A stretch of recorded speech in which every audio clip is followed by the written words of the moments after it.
Aishwarya Aishwarya Aishwarya Aishwarya Aishwarya Aishwarya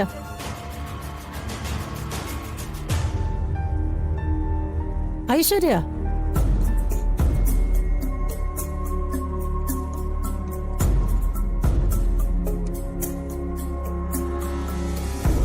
Aishwarya are you okay?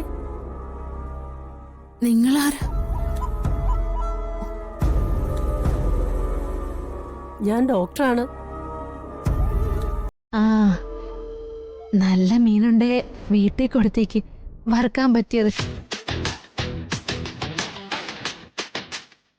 Aishwarya ഓ, എനിക്ക് തെറ്റിപ്പോയല്ലോ.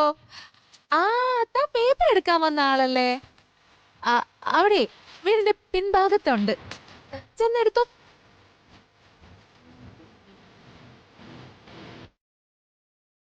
Aishwarya madam, ഞാൻ മാലിനിയാണ്. ആ, മാലിനിയോ? ആ, അതെ, ഹരിതകർമ്മസേനയിൽ നിന്ന് പ്ലാസ്റ്റിക് എടുക്കാൻ വരുന്നതല്ലേ?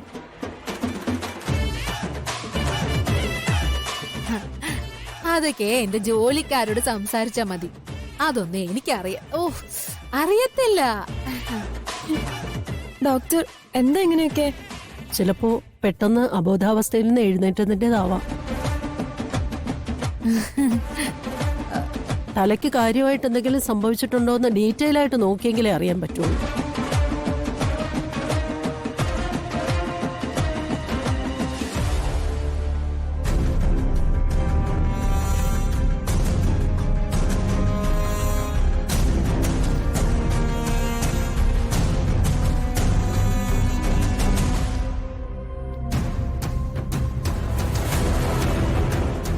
മാഡം ഇങ്ങനെയൊക്കെ സംസാരിക്കുന്ന കേട്ടിട്ട് എനിക്ക് പേടിയാവുന്നു.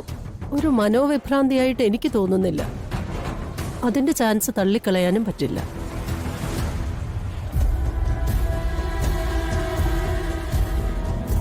ഇനി ഉണരുമ്പോ ഇത്തരത്തിലാണ് പ്രതികരിക്കുന്നതെങ്കിൽ ഡീറ്റെയിൽ ചെക്കപ്പ് തന്നെ വേണ്ടിവരും. ഇന്റേണലി ബ്രെയിനിൽ എന്തെങ്കിലും ഡാമേജ് ഉണ്ടോന്ന് അറിയില്ല. നമുക്ക് നോക്കാം.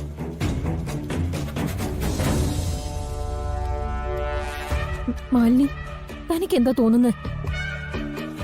അവസ്ഥ കുഴപ്പമാ. ഡോക്ടർ പറഞ്ഞ പോലെ ഇനി ഉണരുമ്പോ കുഴപ്പമില്ലായിരിക്കും.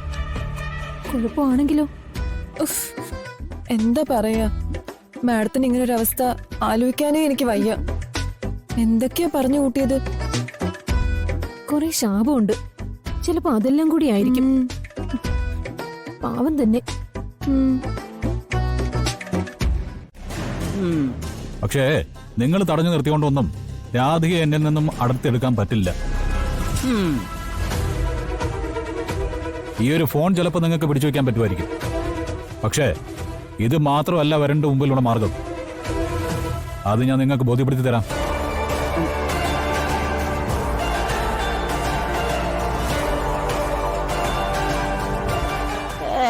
പിന്നെ അവൻ അടുത്ത മാർഗവും കൊണ്ട് ഇറങ്ങാൻ നിൽക്കുക.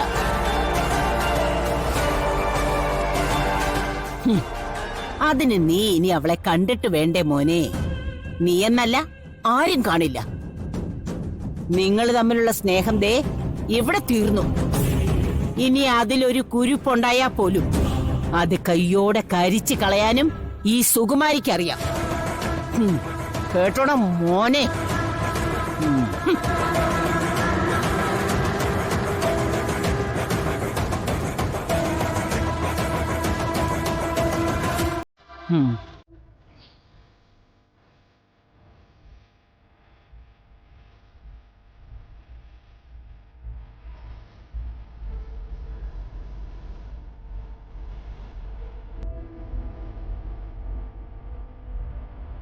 ദേവേട്ട, സംഭാര ഇതെങ്കിലും കുറച്ച് കുടിക്ക.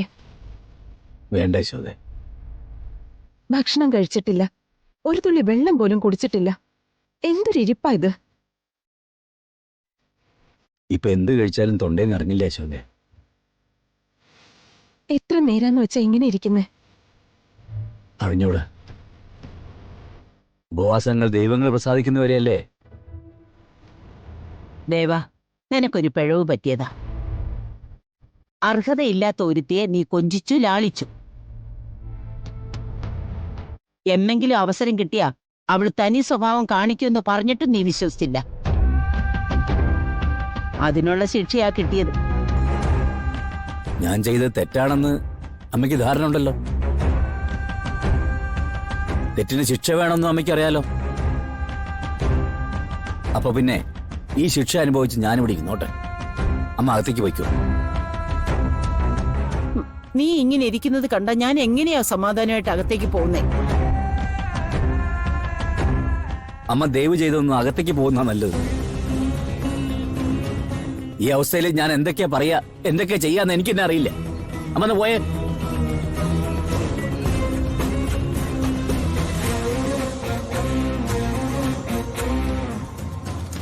അവൾക്ക് അപകടമൊന്നും ഇല്ലല്ലോ ദേവേട്ട. പെട്ടെന്ന് തോന്നിയ വിഷമം കൊണ്ട് അവൾ ഇവിടുന്ന് പോയിന്നല്ലേ ഉള്ളൂ. ഫിദ മേഡത്തിന്റെ കൂടെ സുരക്ഷിതയായിട്ട് അവൾ ഉണ്ടല്ലോ.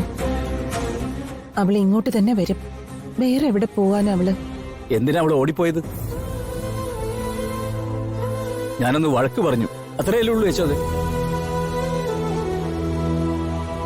എനിക്കൊന്ന് വഴക്ക് പറയാനുള്ള സ്വാതന്ത്ര്യം ഇല്ലേ? തെറ്റ് കാണിച്ചാലും ഞാനല്ലേ വഴക്ക് പറയേണ്ടത്?